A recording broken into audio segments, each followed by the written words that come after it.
this is Heather from firststepreading.com. We are talking about rain. So we filled up a cup of water, and then we added our clouds, and then we added blue to be the water in the clouds.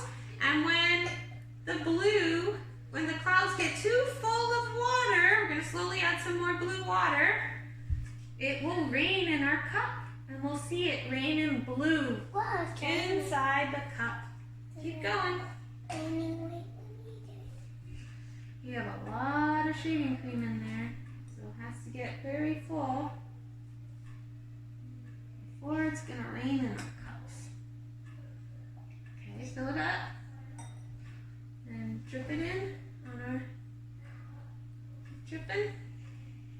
Up, I'm starting to see some rain because our clouds were too full and they couldn't hold anymore.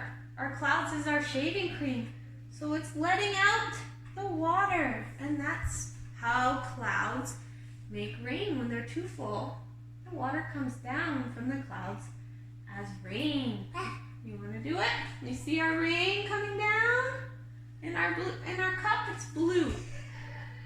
Made sure we used blue water so we can see it. And we added some blue to our clouds, so it already had some blue in there because it already had some water. And then we keep adding, slowly, more blue water onto our clouds so they fill up until they can't handle any more water. And then it rains. So we can see how clouds let go rain. So you could try that experiment at home on making rain. Hope you enjoy. Have a great day.